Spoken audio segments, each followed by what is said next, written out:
Hey guys, it's your God's girl today. I am coming to you with a different scenery today. I actually did do a video this morning on my way to work in the car, like I usually do. But that video, oh my gosh, it recorded the video, but not the sound. So I couldn't use that one. So needless to say, I was already at work and I could not um, do the video over. So I decided to just wait until I got home. So thank God it's Friday. We made it through another week. Thank God. It's only God's grace and mercy that He has allowed us to make it through another week. And I am so tired. I am so glad that the week is over. Again, at least we'll be able to sleep in for an extra hour or two tomorrow. And I am really looking forward to it. I'm really not even feeling too well today. I think I'm coming down with something. Working in the school with kids, it's it could be pretty challenging because they always sick, and I was trying not to be sick. I was trying so hard not to get sick, but unfortunately, I think I am coming down with something. But the good news is it's the weekend and I can um pamper myself all weekend and pamper this cold I think that I'm getting and just, relax my body. But one thing that I had just wanted to come and share with you guys or ask for your opinion is something that came to me during the night. I was laying in the midnight hour, like 3 o'clock in the morning. I woke up and something was like, when is enough enough?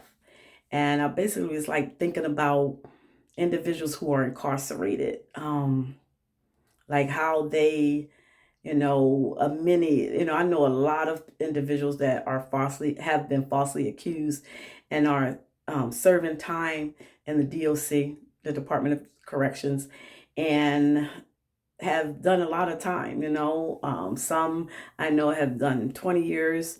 I know some who have done 15 years, and I know one young man who has done 37 years. And it's unfortunate because our system, you know, the Department of Corrections is supposed to be for rehabilitation. But I'll be the first to tell you that there is no such thing as rehabilitation. No such thing. Um, I've worked with a lot of organizations, Fight for Lifers, Back to Society, Prison Society. I volunteered. I'm sorry, I didn't work for them. I volunteered.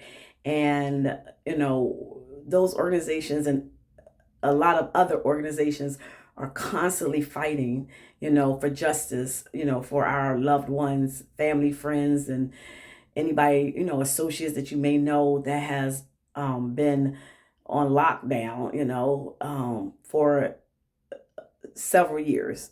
I would say 10 plus years or so. So my question is, like when is enough enough? Especially individuals who have been falsely accused. When do they get a second chance? Especially when they haven't done the crime that they were prosecuted for. Now don't get me wrong. There are individuals in the DOC that have committed crimes and they need to be there and they need to do their time. But the time as well must fit the crime. A lot of times, like, we have a lot of individuals on our caseloads that committed, crimes that, were like misdemeanors or, that wasn't as bad, and they just stack the years up on them, and it's unfortunate a lot of times our, you know, poor sisters and brothers, can't afford, an attorney to represent them. So they have to get public defenders um, to defend their case, and a lot of it don't work. They don't work. They work for the state. So I don't know. I just like that's just really hit my heart. Like while I was laying there this morning, and I was wondering like when do we give them another chance? When do we allow them to come home and be productive citizens? Because a lot of them, really are good people. Like, even individuals that have gotten caught up in crime, they was many at the wrong place at the wrong time. And I'm not talking about stone cold killers or individuals that hurt children. Like, I'm totally not for that. But individuals, have, maybe minor drug charges and um, or again was at the wrong place at the wrong time. They didn't necessarily commit the crime, but they was there. Their presence was there at the time that the crime was being committed. They're getting as much time as individuals who actually do the crime. And I know it's this tough on you know this law, tough on crime. And I understand because we do have a lot of crime going on now, and but individuals who have, been sitting in prison for years for something that they didn't do is just so unjust. And even individuals that come out, this is another thing. They come out and they're on parole. And I know this from experience because I was a case manager and I worked with ex offenders. And they come out and they must abide by these stipulations. All these stipulations are put on them that they must abide by, and if they don't, they go back to being incarcerated. So some of it is like almost set them up to fail, really. Many of my clients, they were on parole, and the stipulation was they had to, one, have employment, had to work. Okay, that's number one. They also had to participate in programs. That's number two. And they had a curfew. So that's number three. They had to complete drug analysis tests. That's number four. So it's a lot placed on these individuals, and they don't even have the resources in the communities to even support them, to even be successful. So, like, I had several clients that they had to be in my program, but they wanted them to work. The program was only during the day, so they could not work during the day because they were mandated to be in the program. However, they couldn't get an evening job because they had curfew and had to be in the house generally probably before 6 o'clock, by 6 o'clock. And some of the parole officers, they did, give certain guys, extensions, you know, that they could stay out longer for employment purposes.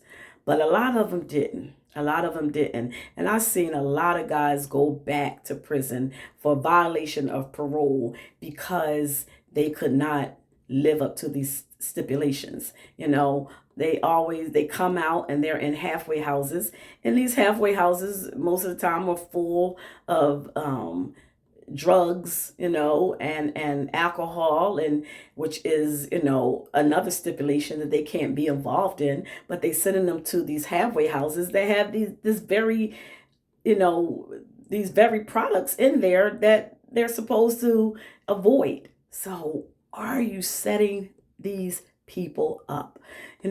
My heart just go out to these brothers and sisters, and I try to do, what I can to help them. Some of them are indigent, and the ones that are incarcerated, they don't have family and friends.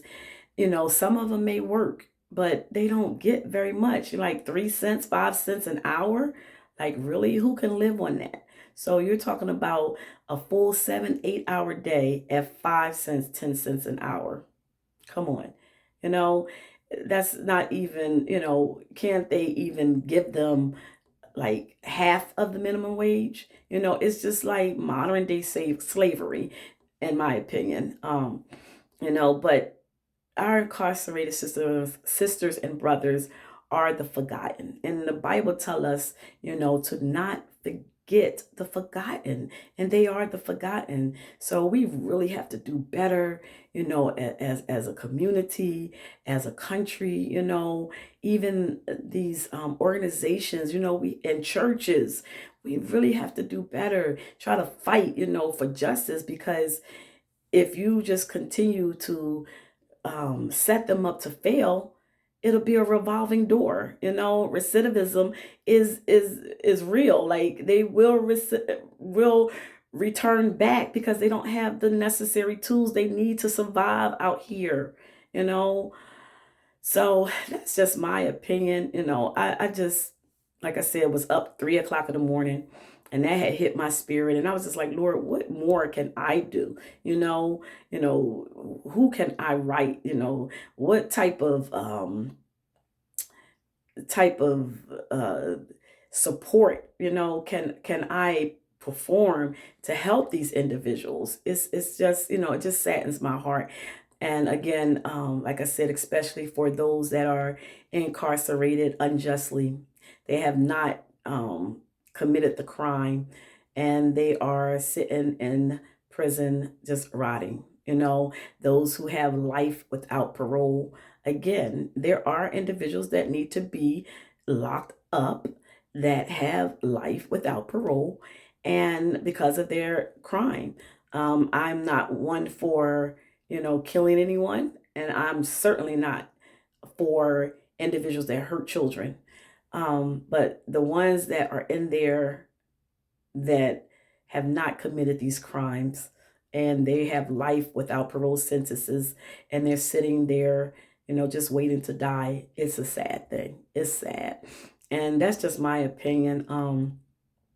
I've been fighting, for 37 years, I'm sorry, for 23 years, for an individual that has life without parole and is on his 37th year, and he did not commit the crime. He was in the wrong place at the wrong time. And that's why it's so important, guys, to try to surround yourself around positivity and positive people. And, yeah, we all get caught up. We all get caught up. Um, it's just by the grace of God that I was blessed, to be raised in the church and didn't get myself involved in any, activities that could send me to prison, or, you know, give me a record. But some individuals, it has a lot to do with their childhood, the way they was raised, young boys, out in the street, trying to survive because the home front is not good. They don't have male role models. Their mothers you know, are not, um, mother figures, loving and caring like they should be. Like it's just so much going on, and we don't know anyone's story. We don't know anyone's story, so we cannot judge anyone. God is the ultimate judger. He's the one who judges us. He's the one who has the final say, in life or death. And I again, I don't agree with, murder and hurting children, or seniors. But I don't believe in the death penalty either, because it's just not our position to make that decision. God, again, is the ultimate one who makes the decision whether we live and when we die. So that's just my opinion. If you guys have any comments or opinions, and again, when is enough enough?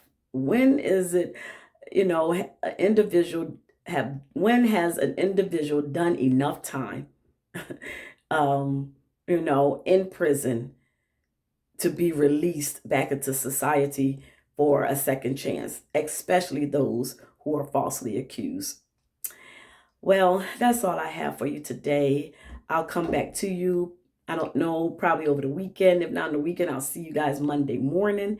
You take care. Have a blessed day. And again, please like, subscribe, and please share your comments on what your opinions are. What do you think about individuals incarcerated with life sentences who have been falsely accused? Okay, you guys have a blessed weekend. God bless you. God be with you. And always remember, keep God first and allow the Holy Spirit to guide and direct you. Peace. Take care. Bye bye.